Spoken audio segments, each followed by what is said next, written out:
another Ref Brandon and the Todd Family YouTube video. Wherever you are, whatever you may be doing, thank you so much for making Ref Brandon and the Todd Family part of your day. We always greatly appreciate it.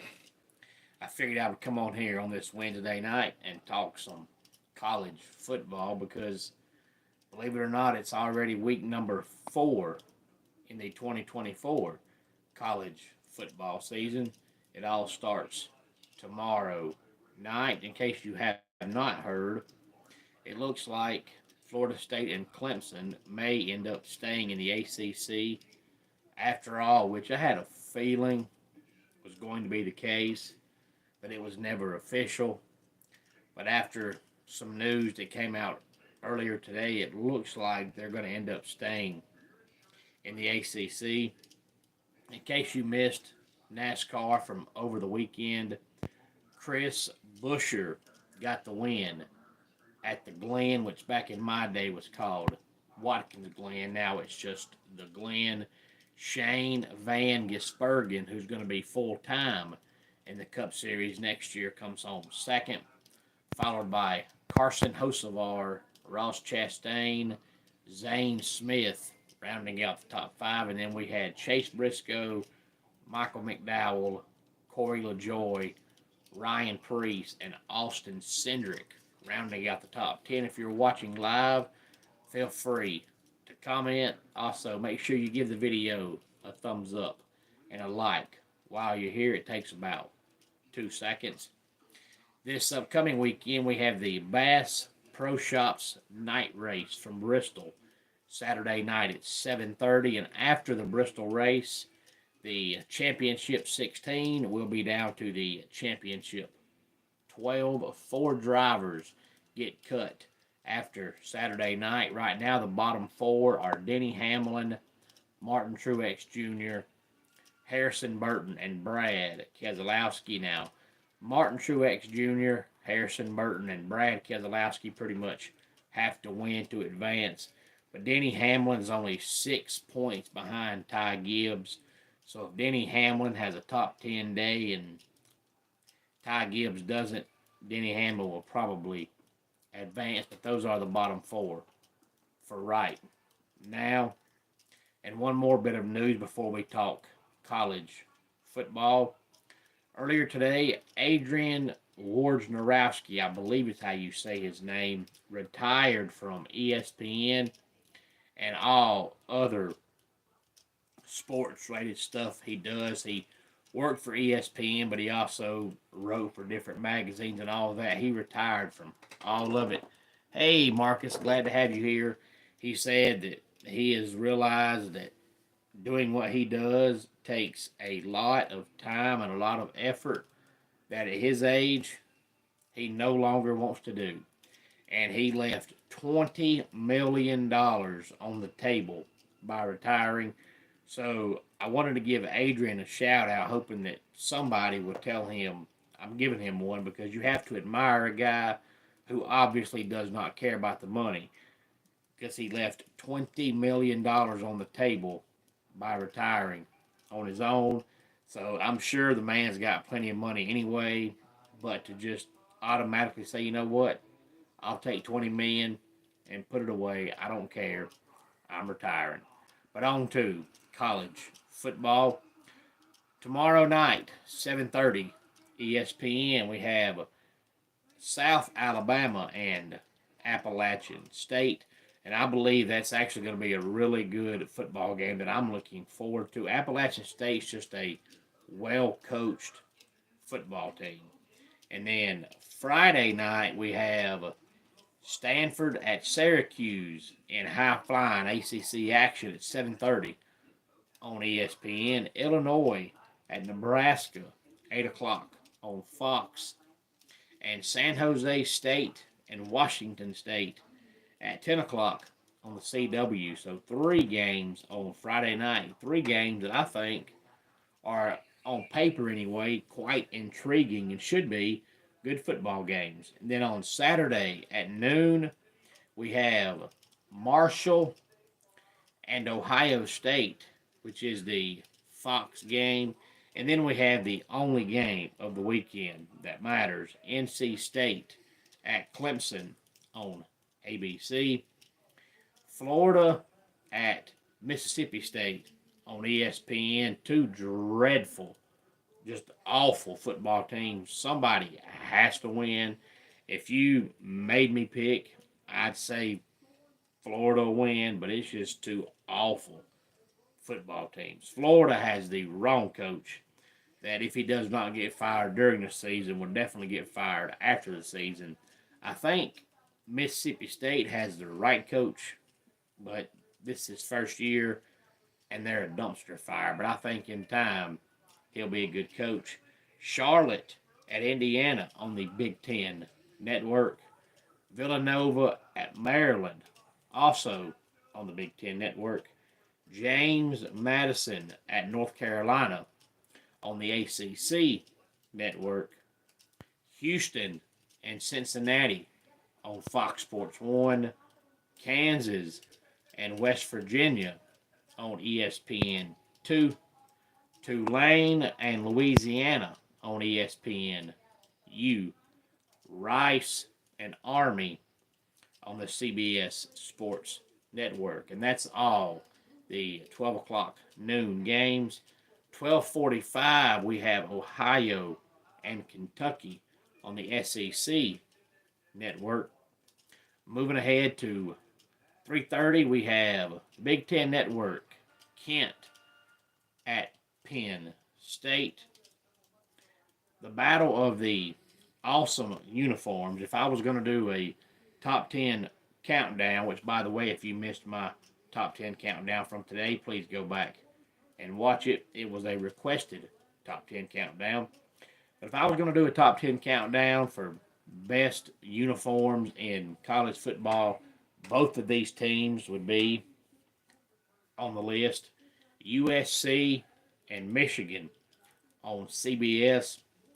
And that's why up to this point, I have appreciated Dabo Swinney turning down the money and saying, you know what, Clemson's wearing what Clemson wears. Because you see a lot of teams now that take money from Adidas and Under Armour and Nike and whoever to put colors on their uniforms that aren't them, put logos on their uniforms that aren't them just for the money.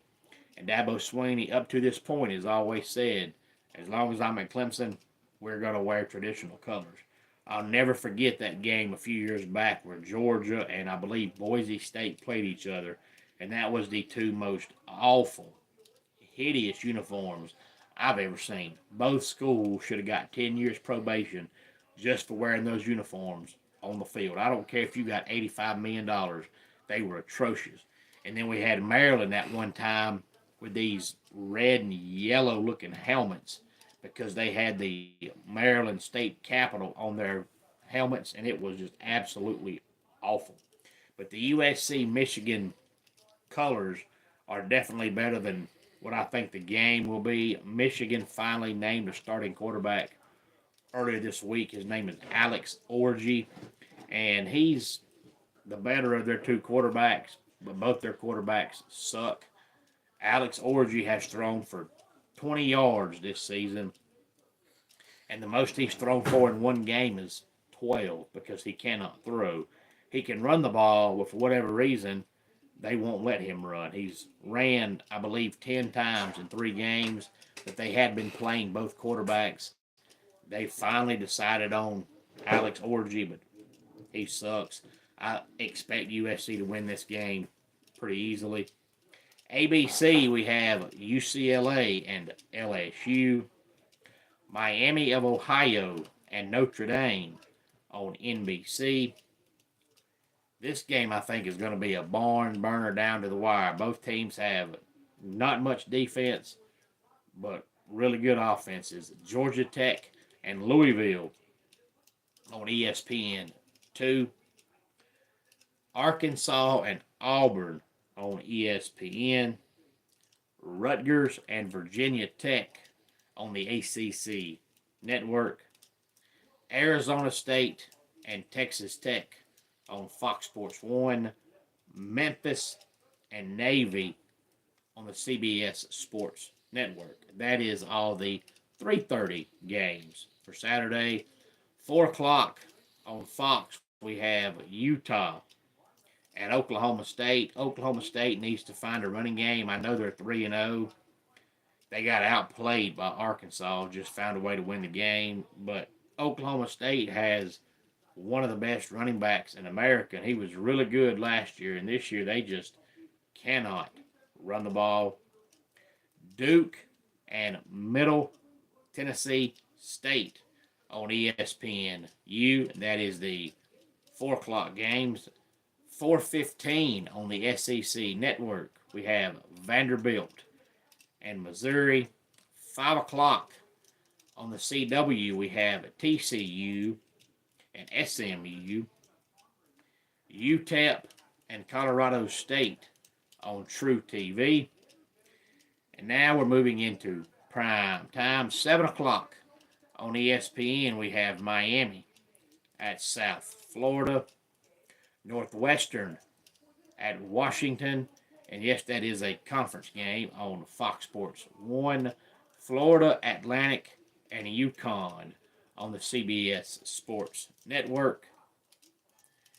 ESPN2 at 7 o'clock, we have California and Florida State. Florida State trying to avoid being 0-4. I talked to a Florida State fan earlier today, and I said, "Are you going to win Saturday?" And she said, "Nope, we're going 0-12.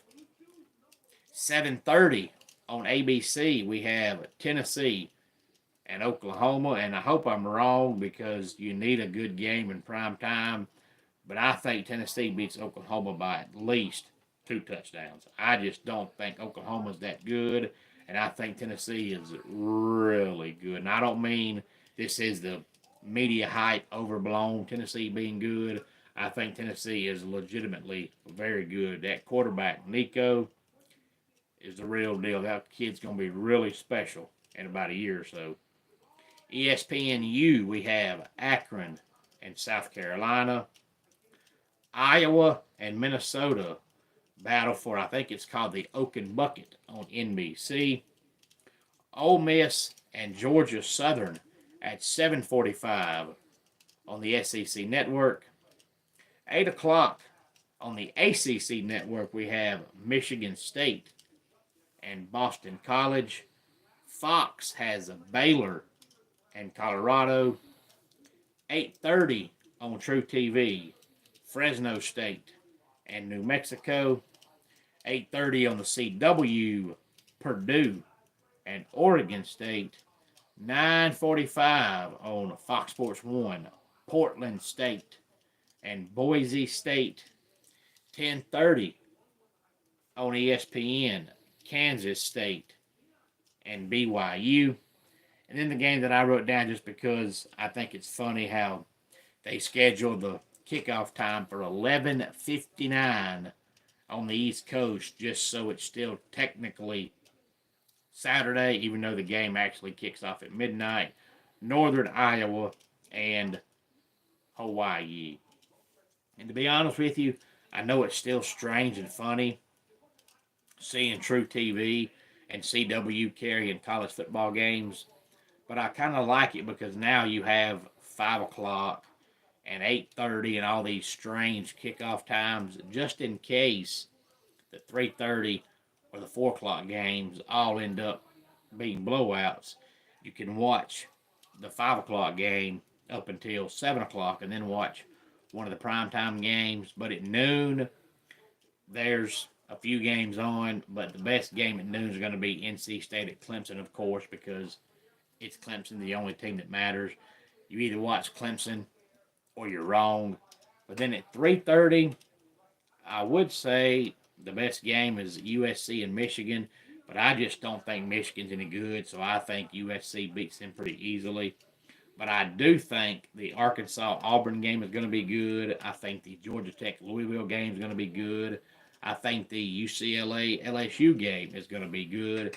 So there's a few games at 3:30 that I think are going to be good. I believe the Memphis-Navy game on the CBS Sports Network is also going to be a very good game. And then moving into prime time, I think Tennessee Oklahoma is going to be a blowout. I think Tennessee wins that game pretty easily. I just don't think Oklahoma is very good.